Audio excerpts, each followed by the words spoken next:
संघात, निर्माण, बंधन, संघात कितने? आशीर्वाद।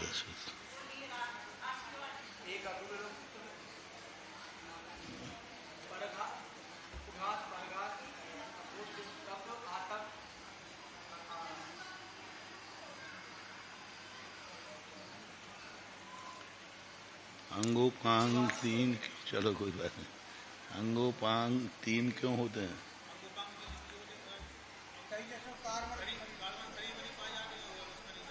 क्यों नहीं पाए जाते? जब शरीर है तो अंगोपांग क्यों नहीं पाए? शरीर है तो अंगोपांग क्यों नहीं पाए जाते?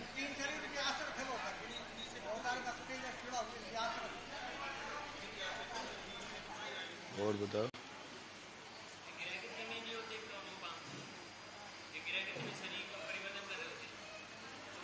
इतने कहो, वो कर्म है, नो कर्म नहीं है।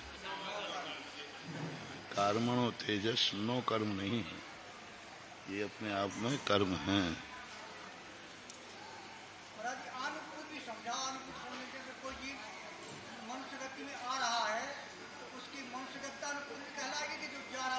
मनुष्य गति अनुपूर्वी, लेकिन मनुष्य गति अनुपूर्वी, मनुष्य गति के लिए जो जा रहा है, जहाँ आज जिसकी आयु का उदय है उसी गति अनुपूर्वी उदय में रहेगी।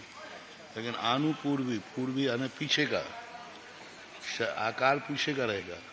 इसलिए मनुष्य गत्यानुपूर्वी, मनुष्य गति के लिए कर रहा है, लेकिन अनुपूर्वी, आकार पूर्व का लिए अनुपूर्वी। मनुष्य गति के लिए, मनुष्य गति यानी जिस गति के लिए वह जा रहा है वह गत्यानुपूर्वी है, देवगत्यानुपूर्वी नहीं है। जब यहाँ से देव जाएगा तो देवगत्यानुपूर्वी है।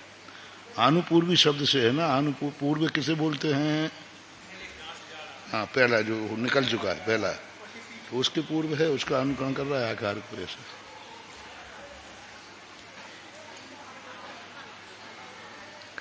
अंगोपांग और अनुपूर्वी और शरीर, ये तीनों एक ही रहेंगे। मनुष्य तो मनुष्य अंगोपांग होगा, त्रियंश तो त्रियंश के अंगोपांग होंगे।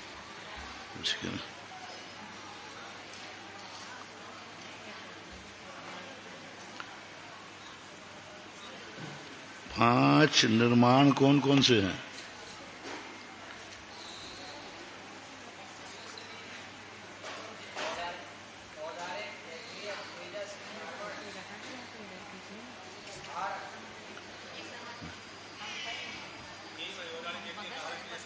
निर्माण पांच होते ही नहीं है,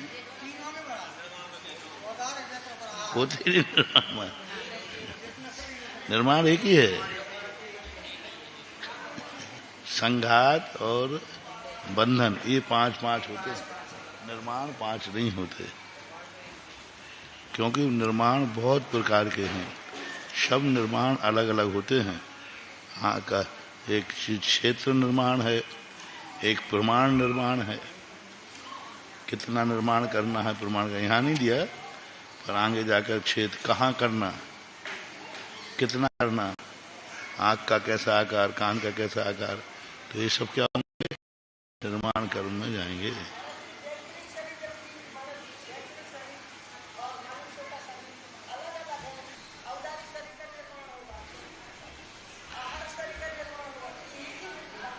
निर्माण एक, क्योंकि एक समय में एक ही है ना, भिन्न समय है, एक साथ तो करना नहीं, भिन्न समय है। और निर्माण एक सामान्य शब्द है, कोई औदारिक क्रिया करने की जरूरत नहीं है। बंधन संघात तो अलग अलग है। औदारिक को अलग बांधना है, 7 धातु में बांधना है, वहाँ क्रिया को अलग ढंग से बांधना है। ऐसा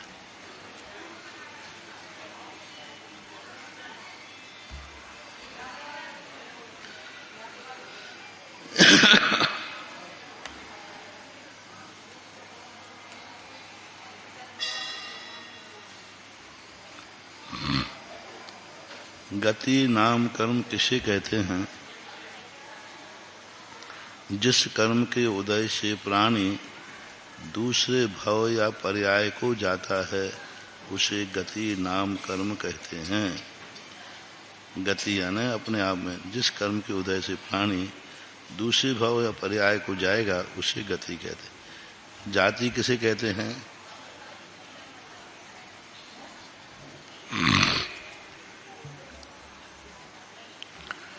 अव्यभिचारी शब्दता से एक रूप करने वाले विशेष को जाति नाम कर्म कहते हैं।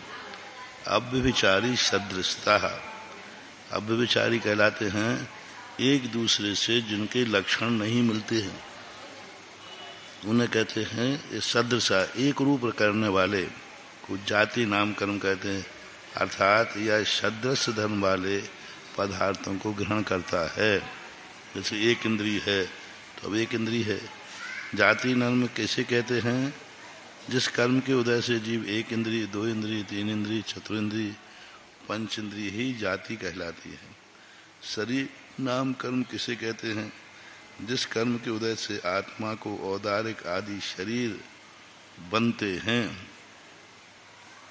ठीक है। अंगोपांग नाम कर्म किसे कहते हैं? जिस कर्म के उदय से हाथ पैर आदि अंग, नासिका आदि उपांग बनते हैं। अंगोपांग क्या है? अंग और उपांग। अंग अलग हैं और उपांग। अंग कितने होते हैं? 8 अंग होते हैं। कौन कौन से हैं 8 अंग?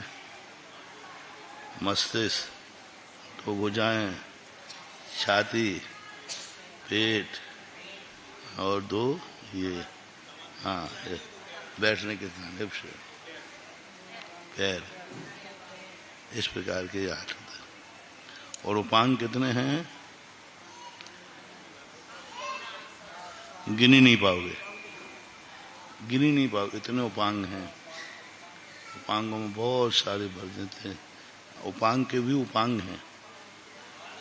जैसे अंगुलियां उपांग हैं, फिर अंगुलियों में नाखून, पोरे, ये भी उपांग हैं। शिराएं, नसें, बाल नहीं आएंगे। बाल अंगोपांग में नहीं आते हैं, मल है। और ये मतलब बेस्टेज चीज है। शरीर का अंग नहीं है, शरीर के अंग की विकृति है। बाल और नाखून, शरीर की जो भी विकृति निकलती है तो नाखून और बालों से निकलती है। इनमें आत्मा का प्रदेश नहीं होता। अंगोपांग होगा तो नियम से आत्मा का प्रदेश होगा। इनमें आत्मा के प्रदेश, इसलिए भगवान के नख और केश छूट जाते हैं। यदि आत्मा के प्रदेश होते तो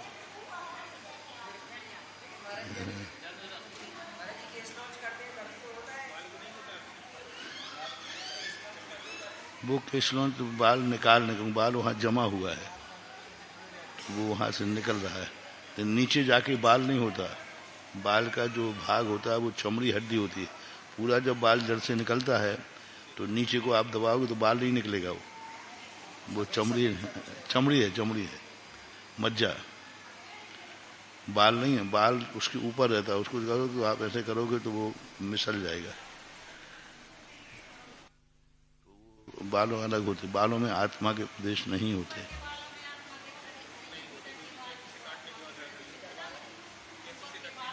नीचे बाल नहीं, नीचे वो तो चमड़ी है। अंत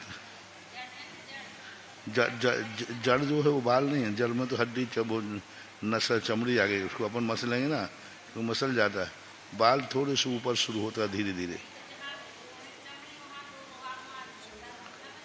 आत्मा के प्रदेश है जहाँ ये लगा हुआ है। हाँ, तो इस प्रकार से आत्मा के प्रदेशों में कोई भी तीर्थंकर जो हैं, कोई भी तीर्थंकर के केशलोंच सहित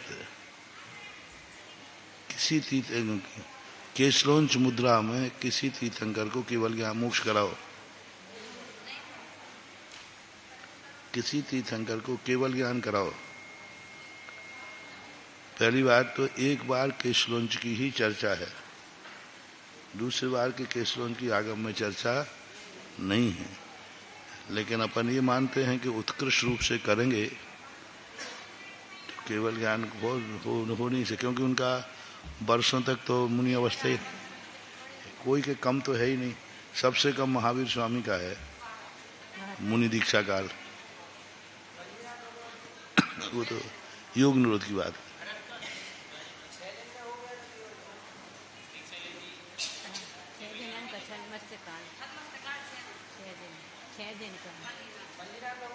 मल्लीनाथ का 6 महीने का काल, 6 दिन में केवल ज्ञान हो गया था। तो मल्लीनाथ के बाल रहित हो जाएं, क्योंकि फिर केवल ज्ञान के बाद बाल नहीं बढ़ते।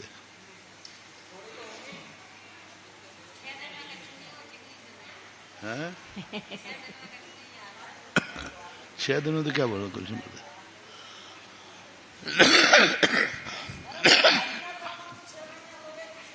पंचमुष्टि का अर्थ मत समझना चाहिए कि 5 बार करते हैं ऐसे पकड़ के।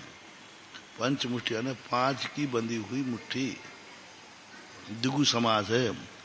पंचानाम शेरा पंचेरा, पंचमुष्टि 5 से बंधी हुई है मुष्टि जिनकी, यानी एक मुष्टि से कैसे किए जाते हैं।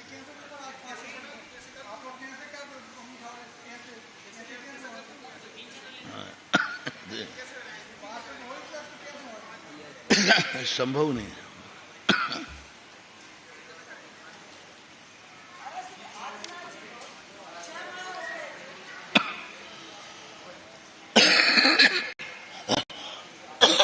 आदिनाथ को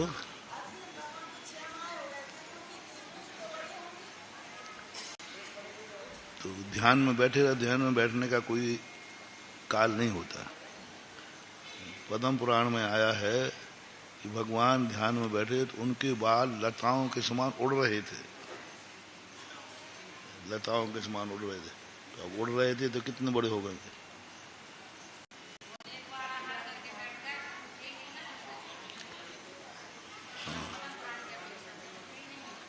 हाँ, तीर्थंकरों का दूसरे आहार का उल्लेख 1-2 आहारों के अलावा महावीर स्वामी के अलावा और किसका मिलता है। महावीर स्वामी का वो भी उत्तर पुराण में मिला है कि चंदना आदि के यहाँ आहार, बाकी कोई उल्लेख मिलते नहीं। कोई तीर्थंकर का दूसरे आहार का उल्लेख नहीं मिलता। एक ही बार आहार करते हैं। हाँ? एक ही बार आहार करते हैं बस, जभी तो पंचाचार्य होते हैं बस। राजा का नाम भी आता है। पहले आहार का तो है, फिर बाद के आहार का कोई नहीं है।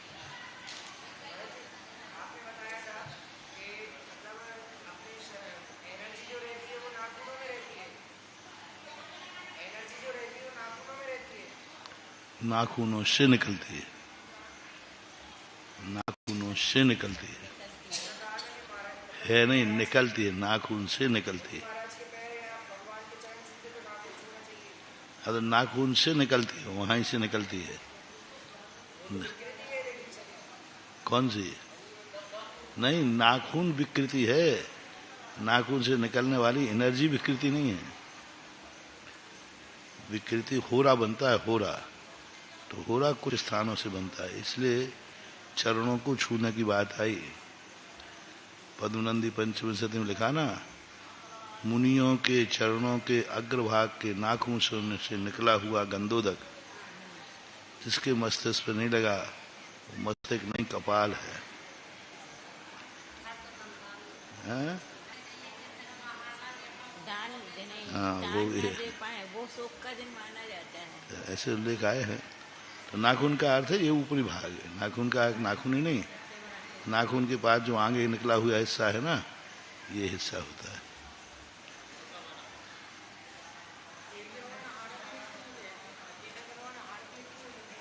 और यदि है तो अपना तो सीधा लॉजिक है, पूरे शरीर को छूने का क्यों नहीं कहते, अकेले चरण क्यों छूते हो? वो हाथ को छूए, पैर को छुए, सिर को छुए, 6 पैरों को क्यों छूते? पैरों का गंधोदक क्यों बनता है? हाथों का क्यों नहीं बनता? सिर का क्यों नहीं बनता?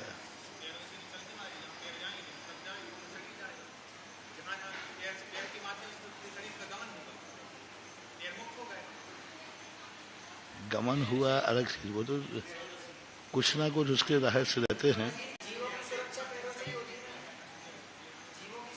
हाँ, तो कोई सबसे ज्यादा उपयोग शरीर का उसी तरफ होता है। और एनर्जी जो है, ऊपर की जो एनर्जी होती है वो ग्रहण करने में नहीं आती, अधूरी एनर्जी ग्रहण करने में आती है, क्योंकि ऊपर की एनर्जी में हम उससे ऊपर नहीं है। तो नीचे की जो एनर्जी होती है वो ग्रहण करने में आती है पैरों की तरफ।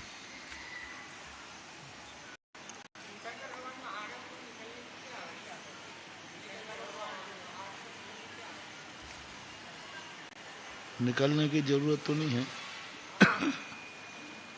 लेकिन भूख लगे तो क्या करें।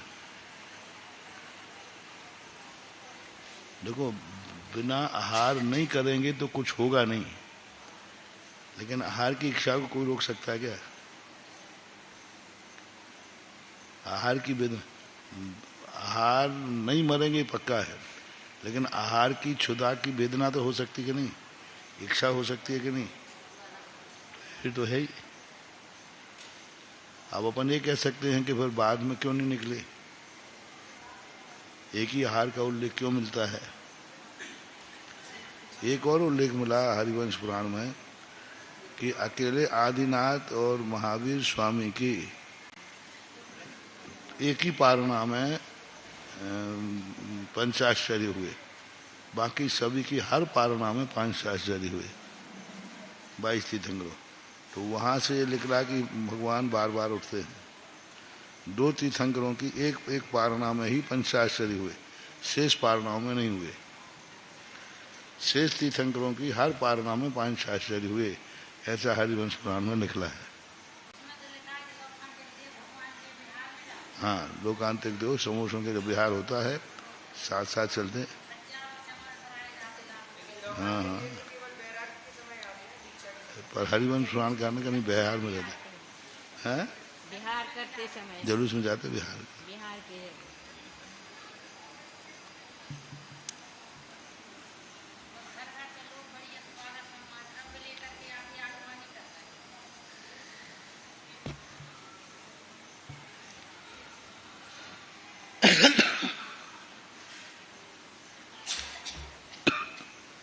जिस कर्म के उदय से अंगोपांग ठीक रचना होती है उसे निर्माण कर्म कहते हैं।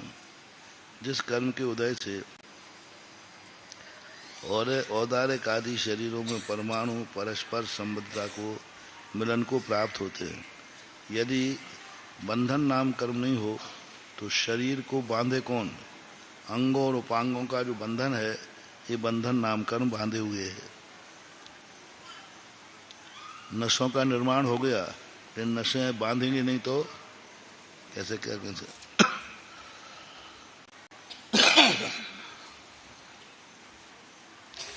जिस कर्म के उदय से औदारिक आदि शरीरों के परमाणु छिद्र रहित एकता को प्राप्त होते हैं। अब संघात नाम कर्म क्या है?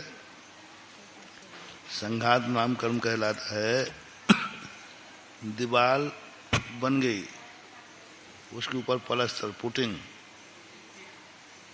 पुट्टी, हाँ, नहीं तो इसमें तो मच्छर आ रहे जा रहे होते, अंदर का माल बाहर निकल रहा होता और बाहर के मच्छर अंदर चले जाएंगे।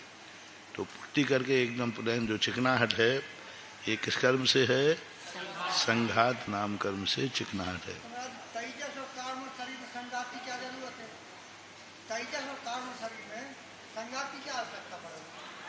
संघात इसलिए है, कर्म का जो बंधन है पुद्गल स्कंद, उन पुद्गलों को सघन करता है, क्योंकि कार्बन पूरे आत्म प्रदेश में फैले हुए हैं।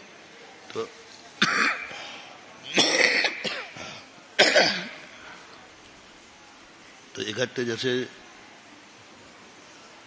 तिली ले लो, तिली है, यदि ये है तो अब बिखरी हुई है कि नहीं, इसे बिखर सकती है। उसमें यदि चिकनाहट डाल दी जाए तो सीधा लड्डू बन जाता है। तो इसी प्रकार कर्म जो हैं वर्गणाएं हैं, कर्म एक दूसरे से चिपकी हुई नहीं है, राजगिर के समान है, आटे के समान ले लो, आटे के समान। अब आटे के समान है तो आटा बिखर जाएगा, तो उस आटे में पानी डालते हुए क्या हो जाता है? नहीं, ऐसे बाल नहीं खींचना है, शुरू नहीं होता, बाल एक बार खींच गया तो खींच गया। तो इस प्रकार से क्या होता है कि वो आटे के समान है। तो आटा क्या है कि भूरा है। कर्म वर्णाएं स्वतंत्र होती हैं। कर्म वर्णा स्कंद है, कर्म वर्णाएं स्कंद नहीं है। अनंत कर्म वर्णाएं हैं एक समय में, तो भी स्वतंत्र हैं कि इकट्ठी एक पिंड रूप स्कंद है।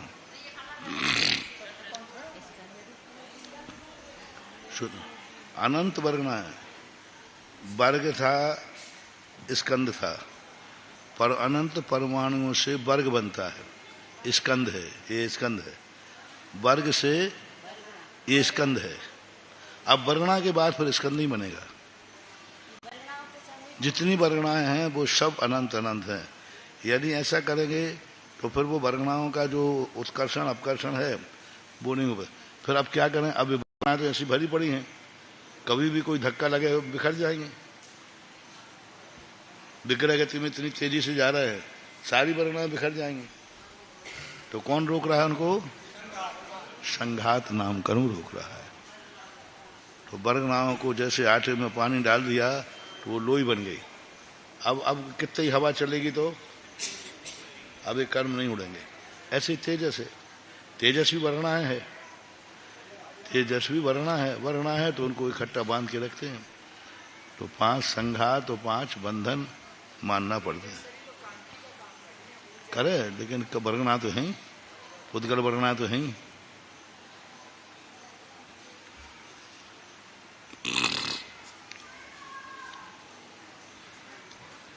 संसान नाम कर्म किसे कहते हैं? ठीक है।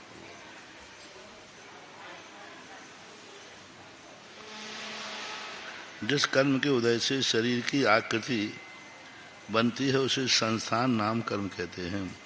सम चतुर संस्थान किसे कहते हैं? जिस कर्म के उदय ठीक शरीर सकल नीचे तथा बीच के समभाग से बनती है। समचतुर संस्थान का अर्थ होता है सकल, ऊपर का नीचे का सब समान रूप से बनते हैं, तो इसको समचतुर संस्थान बोलते हैं। जैसे 8 भाग होते हैं, यहाँ से कंधा, ये कंधा, ये सिर, तो ये भाग है, 8 भाग होते हैं। मूर्तियों में नापते हैं तो ये सब बराबर होना चाहिए संस्थान में नाप। तो ये होते हैं। तो इस प्रकार से संस्थान जी 8 कौन से भागों में 8 भाग कहा ना आपने? 8 प्रकार से नापते हैं प्रतिमा को। 8 नाप में होते हैं। बड़ा नाप 1, दूसरा ये जो क्या श्रीवत्स रहता ना, तो 1 2 श्रीवत्स से नाभि से नीचे का लिंग स्थान, तो कितने हो गए? 4। 1 ये आसन होती ना, आसन 2, और इसके बाद ये, इसके बाद ये बराबर थी, और उसके बाद ये मूर्ति का जो आसन होता है ऐसा, इसके यहाँ भी सेंटर बनाओ। इसका जो भी सेंटर बनता है तो ऐसे नाप लें, ऐसे सेंटर से एक को यथावत पकड़े रहो, इसको उठा करके यहाँ लाओ, एक इसको उठा करके यहाँ लाओ, हो गया। अब इसी को सीधा जो का पकड़े पकड़े इसको भी नाप दो, ये बराबर होगा, ये बराबर। हाँ नहीं, ये अलग है, ये एक से नहीं है।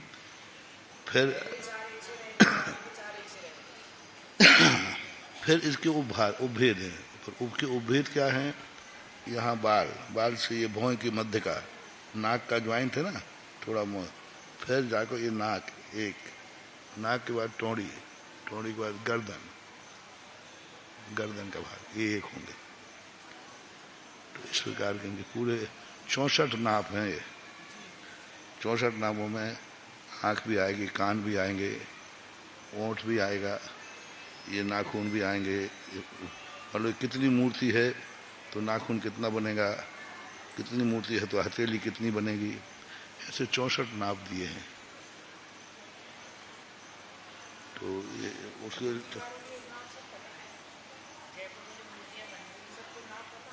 जिनको पता है उनको पता है,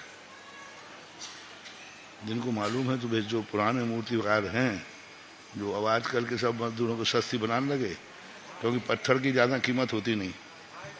हाँ बस पत्थर की ज़्यादा कीमत होती नहीं, तो वो जो सेठ के यहाँ शिल्पी काम करता है, तो सेठ के ही हम बनाते, हम क्यों ना अलग बनाने लग जाएं। लेकिन सेठ बना रहा है उसके पुण्य से बना रहा है। तो ये सब मूर्ति वाले, 2-3 मूर्ति वाले ही सही नाप में हैं, बाकी सब फ्रॉड, सब गलत है। कोई नहीं नापते सब ज़्यादा। पुराने मूर्ति वाले हैं वो जरूर नापते हैं। तो और दूसरी बात है, सीधी बात है, लेने वाले को ज्ञान होना चाहिए। मूर्ति लेने वाले को, प्रतिष्ठाचार्य को, साधु को, ये 3 हैं। मान लो अपराध में तुम्हें ज्ञान नहीं है, लेकिन वकील को तो ज्ञान हो, केस स्वयं लड़ सकता है कि नहीं कोर्ट में। यदि वकील नहीं लगाना है तो वकील क्यों लगाते, क्योंकि हम जानते नहीं। इसी प्रकार हम मूर्ति नहीं जानते तो प्रतिष्ठाचार्य काहे के लिए होते हैं। अब प्रतिष्ठाचार्य होते हैं, अब वो जानते नहीं उनको पहले अध्ययन करना चाहिए। इन्होंने बस वो पूजा पाठ करना सीख लिया है बस। प्रतिष्ठाचार्य का भी एक कोर्स है, वहाँ लिखा उन्होंने, प्रतिष्ठाचार्य को देवोकृत उपसर को दूर करने की क्षमता हो। देवोकृत आए हुए उपसर के कार्य विधान आदि में इनको दूर करने की क्षमता हो, वो प्रतिष्ठाचार्य बने, जिन्हें मंत्र की सिद्धि होती हो। लक्षण दिए हैं उन्होंने जिनसन स्वामी ने प्रतिष्ठा पाठ में लिखे, उसमें लिखे पूरा 4-5, हाँ 4-5 श्लोक हैं एक साथ, पूरा बहुत। हाँ वो जितने भी हैं उन्होंने लिखे हैं। तो वो लक्षणों को होना बहुत कठिन है, और एक कोर्स होना चाहिए। प्रतिष्ठाचार्य को कम से कम मूर्ति का ज्ञान, मंदिर का ज्ञान।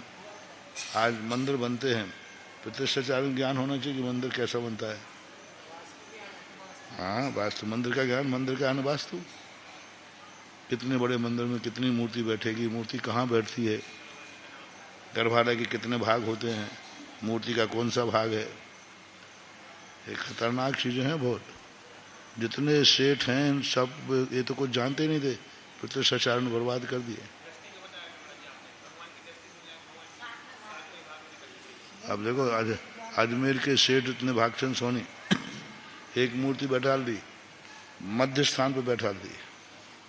शिखर के ठीक बीच में यदि कोई मूर्ति बैठी है, नियम से बनता जा रहा है। नहीं बीच में नहीं होते, बीच में कल्प वृक्ष होता है। पहली बात, भगवान 4 नहीं होते, अपन को दिखते हैं। भगवान एक ही है कि 4? एक है। अपन को दिखते हैं, वो उनका अतिशय है, लेकिन 4 नहीं है वो। फिर भी यदि अपन 4 मानते हैं तो मध्य में क्या है? वृक्ष। तो चतुर्मुखी मूर्ति कभी मध्य में बैठी नहीं सकती। एक मूर्ति नहीं बैठा सकते आप। एक मूर्ति यदि शिखर के मध्य में है, जितने सेठों को हम सब दर्शन करके आए नसियों का, सब में यही दोष है।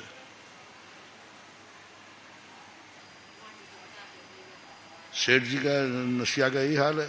अब उनको हमने ठीक कराया, वे डरने यानी हम कैसे उठाएं, फिर उनको बाहर किया हम।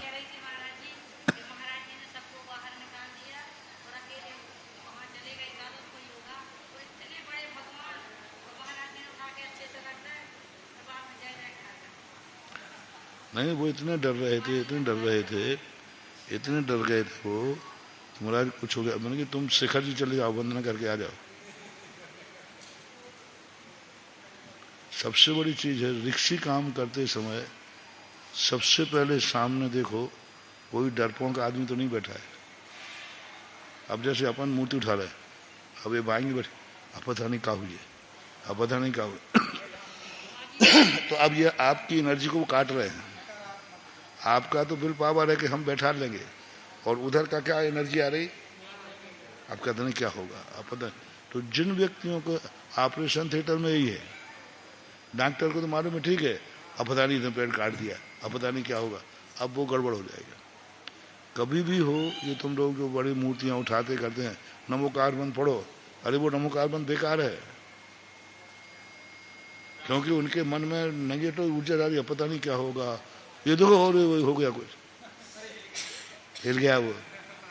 तो कभी भी उन सबको, अब वहाँ स्थिति ऐसी बन गई कि ये सेठ जी परिवार एकदम रोने लगा, और क्या होगा, मैंने तुम बाहर जाओ, पूरे मंदिर को पैक किया पूरा कपड़े से। मैंने कि संद में से देख मत लेना, सब बैठा, और मूर्ति इतनी खतरनाक स्थान पर बैठी है कि वहां कुछ भी ना हम क्रेन ला सकते हैं ना कुछ ला सकते हैं, बैठी। और वो मूर्ति बैठी है, महीना भर के अंदर उनके जितने रिसीवर बैठे थे सब हट गए, अरबों खरबों की संपत्ति वापस आ गई, जिसपे सरकार रिसीवर बैठा दिया था, सरकार ने कब्जे में कर ली थी। आज आए थे ना, प्रमोद आया था सुबह सुबह, सेठ जी का लड़का है, पोता है, वो जिंदा है, आज आए थे, सुबह आया था।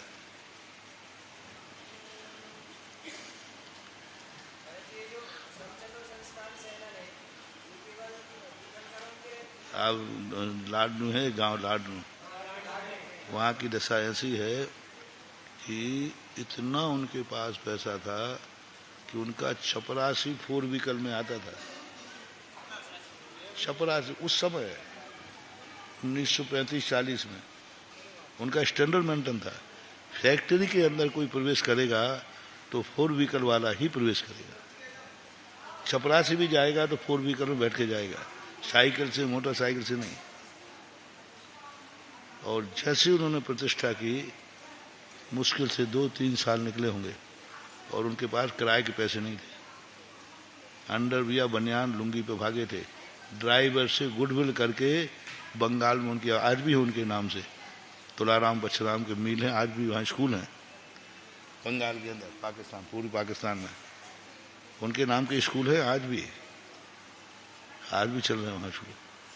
ऐसी दशा उनकी हो गई कि भागना पड़ा, क्योंकि मूर्ति इतने गलत स्थान पे बैठा दी, ऐसी गलत बैठी है। हम गए तब वहाँ कोई थे ही नहीं कोई थे ही नहीं, सब भाग गए, विदेशों में सब, कोई कहीं है कोई कहीं। अब उनका ट्रस्ट रहता है, वो ट्रस्ट के बिना वो करते नहीं, उनके मैनेजर रहते हैं, मैनेजर कर्मचारी रहते हैं, तो जो वहाँ से चलेगा वो अपने ठीक है, उन्होंने छोड़ दिया, साल भर में 2-5 साल में एक आध बार आते हैं। ऐसी नशिया कि ताजमहल तो कुछ भी नहीं है, पट्टियां मार्बल की हैं, पट्टियां, छत मार्बल की, जमीन मार्बल की, पूरा मंदिर, ताजमहल में कुछ भी नहीं उनके सामने। लाडू राजस्थान में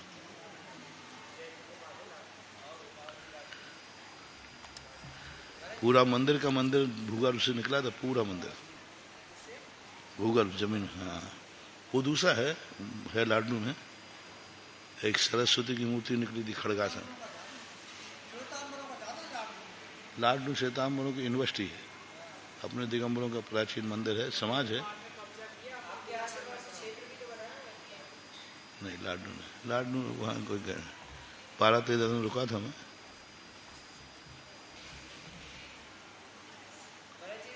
और जगह तो कर दिया, जैसे अजमेर का कर दिया, एक दो जगह का किया है। खनिया धाने में क्या था? हाँ, खनिया धाने का किया। चांदखेड़ी का क्या? चांदखेड़ी का तो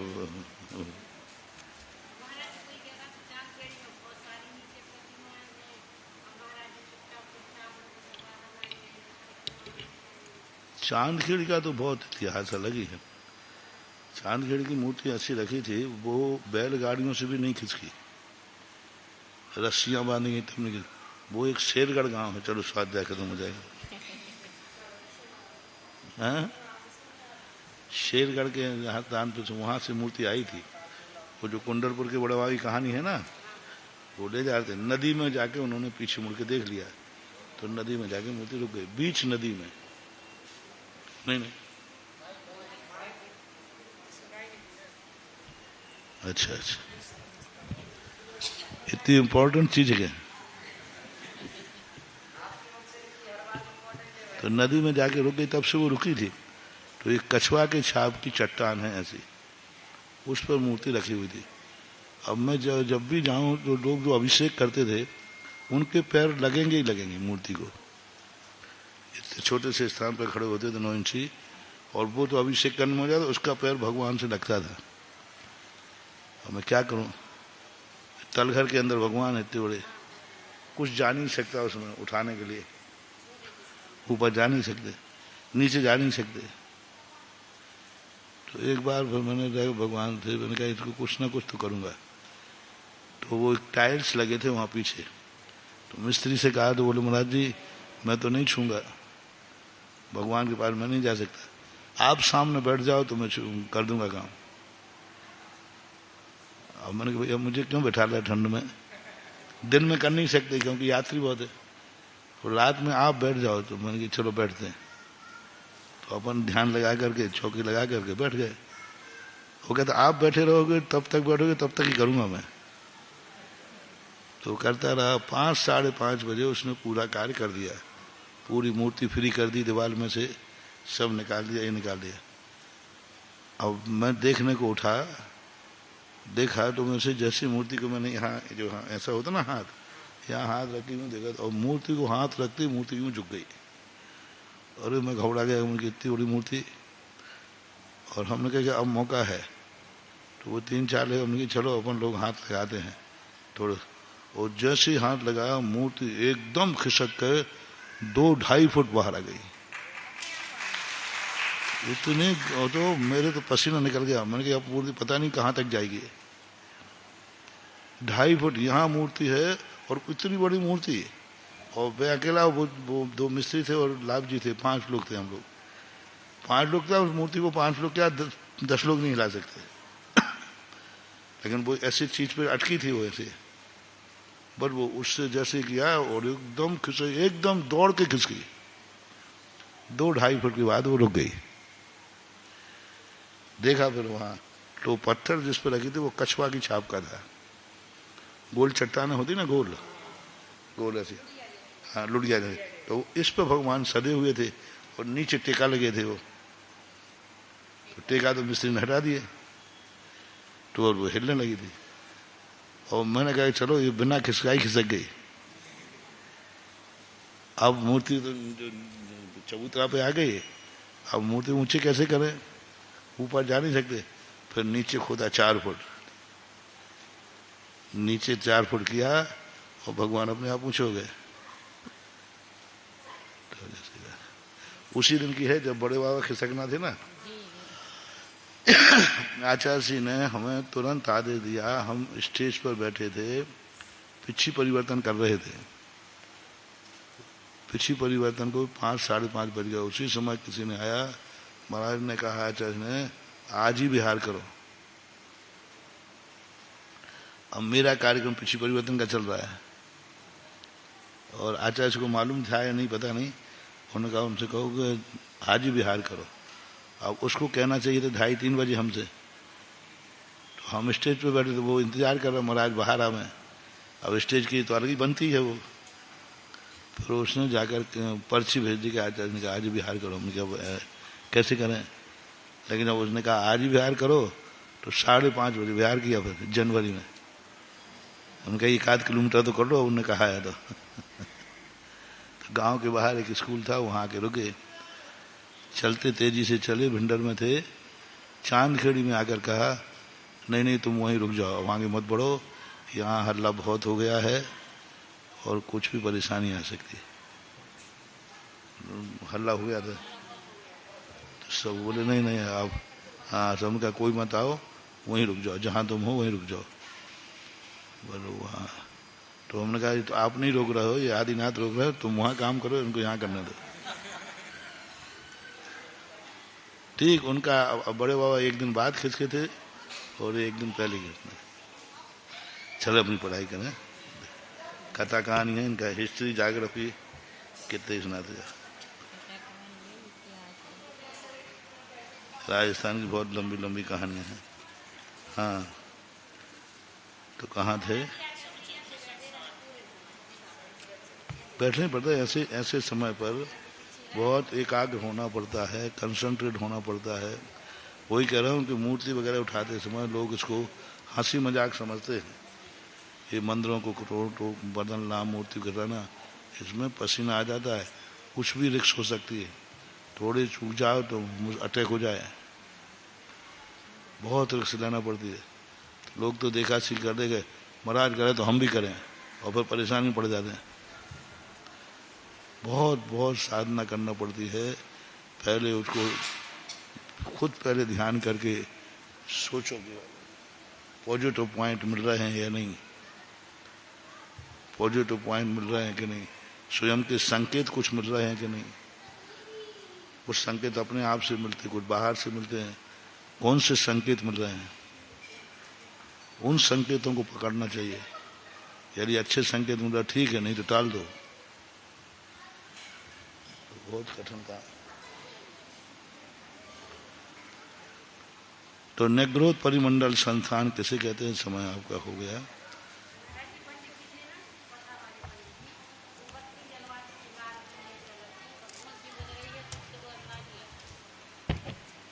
Oh